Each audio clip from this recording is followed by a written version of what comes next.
ਅੱਜ ਦੀਆਂ ਖਬਰਾਂ ਵੱਲ ਚੱਲੀਏ ਤੇ ਜੌਨ ਬੋਲਟਨ ਉਹਨਾਂ ਨੇ ਨਾਟ ਗਿਲਟੀ ਜਿਹੜਾ ਆ ਪਲੀਆ ਕੀਤਾ ਹੈਗਾ ਆ। ਉਹਨਾਂ ਨੇ ਜੋ ਚਾਰजेस ਲਾਏ ਗਏ ਆ ਵੀ ਮਿਸਹੈਂਡਲਿੰਗ ਆਫ ਕਲਾਸੀਫਾਈਡ ਇਨਫੋਰਮੇਸ਼ਨ। ਸਾਬਕਾ ਨੈਸ਼ਨਲ ਸਿਕਿਉਰਿਟੀ ਐਡਵਾਈਜ਼ਰ ਜੋ ਪ੍ਰੈਜ਼ੀਡੈਂਟ ਟਰੰਪ ਉਹਨਾਂ ਦੇ ਰਹੇ ਆ, ਕੋਰਟ ਦੇ ਵਿੱਚ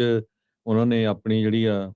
ਹਾਜ਼ਰੀ ਕੀਤੀ ਹੈਗੀ ਆ ਤੇ ਉਹਨਾਂ ਦੇ ਉੱਤੇ ਜਿਹੜੇ ਫੈਡਰਲ ਚਾਰजेस ਆ ਐਸਪੀਓਨਾਜ ਦੇ ਇਹ ਜਿਹੜੇ ਲਾਏ ਗਏ ਹੈਗੇ ਆ। ਫੈਡਰਲ ਗ੍ਰੈਂਡ ਜੂਰੀ ਜਿਹੜੀ ਆ ਮੈਰੀਲੈਂਡ ਦੇ ਵਿੱਚ ਲਾਏ ਨਹੀਂ ਗਏ, ਚਾਰਜ ਕੀਤਾ ਉਹਨਾਂ ਨੇ ਬੋਲਟਨ ਉਹਨਾਂ ਨੂੰ ਵੀਰਵਾਰ ਨੂੰ 8 count of transmission of national defence information ਤੇ 10 ਕਾਊਂਟ ਜਿਹੜੇ ਆ ਅਨਲਾਫੁਲ ਰਿਟੈਂਸ਼ਨ ਆਫ ਦੈਟ ਇਨਫੋਰਮੇਸ਼ਨ। 10 ਸਾਲਾਂ ਦੀ ਸਜ਼ਾ ਹੋ ਸਕਦੀ ਆ, $2.5 ਲੱਖ ਪਰ ਕਾਊਂਟ ਜਿਹੜਾ ਉਹਨਾਂ ਨੂੰ ਫਾਈਨ ਹੋ ਸਕਦਾ ਤੇ 3 ਸਾਲਾਂ ਦੀ ਸਪੈਸ਼ਲ ਰਿਲੀਜ਼ ਹੋ ਸਕਦੀ ਹੈਗੀ ਆ। ਪ੍ਰੋਸੀਕਿਊਟਰਸ ਨੇ ਇਹ ਅਲੈਜ ਕੀਤਾ ਵੀ ਜਿਹੜੇ ਸਾਬਕਾ ਨੈਸ਼ਨਲ ਸਿਕਿਉਰਿਟੀ ਐਡਵਾਈਜ਼ਰ ਆ ਉਹਨਾਂ ਨੇ ਡਿਫੈਂਸ ਦੀ ਜਿਹੜੀ ਇਨਫੋਰਮੇਸ਼ਨ ਆ ਉਹ ਪਰਸਨਲ ਈਮੇਲ ਦੇ ਉੱਤੇ ਜਿਹੜੀ ਆ ਟਰਾਂਸਮਿਟ ਕੀਤੀ ਤੇ ਉਹ ਜਿਹੜੇ ਮੈਸੇजेस ਆ ਉਹ ਉਹਨਾਂ ਨੇ ਕਈ ਆਪਣੇ ਜਿਹੜੇ ਕੁਝ ਰਿਲੇਟਿਵ ਆ ਉਹਨਾਂ ਦੇ ਨਾਲ ਸ਼ੇਅਰ ਕੀਤੇ ਹੈਗੇ ਆ। ਤੇ ਜਿਹਦੇ ਨਾਲ ਕਹਿੰਦੇ ਪਈ ਇੰਟੈਲੀਜੈਂਸ ਦੀ ਜਿਹੜੀ ਇਨਫੋਰਮੇਸ਼ਨ ਬਾਹਰ ਗਈ ਆ ਤੇ ਫਿਊਚਰ ਅਟੈਕ ਹੋ ਸਕਦੇ ਸੀ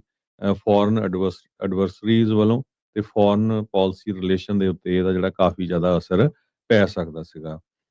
ਜਸਟਿਸ ਡਿਪਾਰਟਮੈਂਟ ਨੇ ਇਹ ਕਿਹਾ ਵੀ ਬੁਲਟਨ ਹੋਣਾ ਨੇ ਇਲੀਗਲੀ ਉਹ ਡਾਕੂਮੈਂਟਸ ਨੂੰ ਆਪਣੇ ਕੋਲ ਰੱਖਿਆ ਜੋ ਕਿ ਨੈਸ਼ਨਲ ਡਿਫੈਂਸ ਦੀ ਇਨਫੋਰਮੇਸ਼ਨ ਸੀ, ਆਪਣੇ ਹੀ ਘਰ ਦੇ ਵਿੱਚ ਰੱਖਿਆ ਤੇ ਇਹਦੇ ਵਿੱਚ ਜਿਹੜੀ ਇੰਟੈਲੀਜੈਂਸ ਸੀਗੀ ਖਾਸ ਕਰਕੇ ਜਿਹੜੇ ਐਡਵਰਸਰੀ ਲੀਡਰਸ ਆ ਉਹਨਾਂ ਦੇ ਬਾਰੇ ਕਾਫੀ ਕੁਝ ਸੀਗਾ। ਬੋਲਟਨ ਨੇ ਡਿਨਾਈ ਕੀਤਾ ਵੀ ਕਿਸੇ ਤਰ੍ਹਾਂ ਦੀ ਮੈਂ ਕੋਈ ਇਹਦੇ ਤੇ ਗਲਤੀ ਨਹੀਂ ਕੀਤੀ ਹੈਗੀ, ਇਹ ਪੋਲੀਟੀਕਲੀ ਮੋਟੀਵੇਟਡ ਚਾਰजेस ਹੈਗੇ ਆ ਕਿਉਂਕਿ ਮੈਂ ਪ੍ਰੈਜ਼ੀਡੈਂਟ ਟਰੰਪ ਦੇ ਉਲਟ ਕਾਫੀ ਪਿਛਲੇ ਸਮੇਂ ਤੋਂ ਬੋਲਦਾ ਰਹਿਣਾ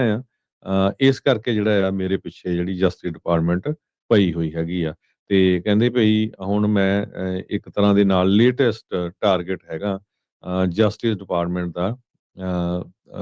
ਹੋਰ ਵੀ ਜਿਹੜੇ ਜਿਸ ਤਰ੍ਹਾਂ ਆਪਾਂ ਦੇਖਿਆ ਸੀ ਵੀ FBI ਦੇ ਸਾਬਕਾ ਜਿਹੜੇ ਡਾਇਰੈਕਟਰ ਆ ਉਹਨਾਂ ਨੂੰ ਵੀ ਜਿਹੜਾ ਆ ਇੰਡਾਈਟ ਕੀਤਾ ਗਿਆ ਸੀ। ਜੀ, ਹੁਣ ਦੇਖੋ ਹਰਜੋਤ ਸਿੰਘ ਜੀ, ਕਿੱਡੀ ਇਹ ਜਿਹੜੀ ਗੱਲ ਆ, ਦੋ ਤਰੀਕੇ ਦਾ ਜਿਹੜਾ ਆਪਾਂ ਨੂੰ ਜਸਟਿਸ ਹਮੇਸ਼ਾ ਹੀ ਦਿਸਦਾ ਆ। ਜਦੋਂ ਬਾਈਡਨ ਹੁਣਾਂ ਦੇ ਕੋਲੋਂ ਤੇ ਟਰੰਪ ਹੁਣਾਂ ਦੇ ਕੋਲੋਂ ਨੈਸ਼ਨਲ ਸਿਕਿਉਰਿਟੀ ਦਸਤਾਵੇਜ਼ ਫੜੇ ਗਏ ਤਾਂ ਉਹ ਤਾਂ ਦੁੱਧ ਤੋਤੇ ਹੋ ਜਾਂਦੇ ਆ ਝੱਟ ਰਾਸ਼ਟਰਪਤੀ ਤੇ ਇਹਨਾਂ ਨੂੰ ਜਿਹੜਾ ਹੁੜਕ ਕੇ ਡਾਲਿਆ ਗਿਆ ਕਿਉਂਕਿ ਹੁਣ ਲੇਟਲੀ ਕੀ ਹੋਇਆ ਨਾ ਵੀ ਜੌਨ ਬੋਲਟਨ ਟਰੰਪ ਹੁਣਾਂ ਦਾ ਨੈਵਰ ਟਰੰਪਰ ਜਿਹੜਾ ਉਹ ਬਣ ਗਿਆ ਤੇ ਉਹਦੇ ਕਰਕੇ ਹੁਣ ਖਾਮਿਆਜ਼ਾ ਜਿੱਦਾਂ ਤੁਸੀਂ ਕੌਮੀ ਦਾ ਵੀ ਨਾਮ ਲਿਆ ਵੀ ਉਹਨਾਂ ਸਾਰਿਆਂ ਦੇ ਉੱਤੇ ਗਾਜ ਜਿਹੜੀ ਆ ਉਹ ਡਿੱਗ ਰਹੀ ਆ। ਸੋ ਇੱਕ ਉਸ ਪਾਸੇ ਵੱਲ ਨੂੰ ਮਾਹੌਲ ਜਿਹੜਾ ਬਣ ਰਿਹਾ ਵੀ ਆਪਣੀ ਆਪੋਜੀਸ਼ਨ ਨੂੰ ਜਾਂ ਡੱਕ ਦੋ ਜਾਂ ਦੱਬ ਦੋ, ਵੀ ਉਹ ਉਦਾਂ ਦੀ ਜਿਹੜੀ ਹਾਲਾਤ ਆ ਉਹ ਇਸ ਟਾਈਮ ਬਣ ਰਹੇ ਆ। ਪਹਿਲਾਂ ਇਹੀ ਦੋਸ਼ ਜਿਹੜੀ ਹੁਣ ਮੌਜੂਦਾ ਸੱਤਾਧਾਰੀ ਆ ਉਹ ਪਿਛਲਿਆਂ ਦੇ ਉੱਤੇ ਜਿਹੜੇ ਲਾਉਂਦੇ ਰਹੇ, ਕਹਿੰਦੇ ਵੀ ਤੁਸੀਂ ਡਿਪਾਰਟਮੈਂਟ ਆਫ ਜਸਟਿਸ ਨੂੰ ਇੱਕ ਹਿਸਾਬ ਦੇ ਨਾਲ ਵੈਪਨਾਈਜ਼ ਕਰਕੇ ਸਾਡੇ ਉਲਟ ਵਰਤਿਆ ਤੇ ਹੁਣ ਆਪ ਵੀ ਉਹੀ ਕੁਛ ਜਿਹੜਾ ਆ ਉਹ ਲੋਕਾਂ ਦੀਆਂ ਨਜ਼ਰਾਂ 'ਚ ਇਹ ਕਰ ਰਹੇ ਹੈਗੇ।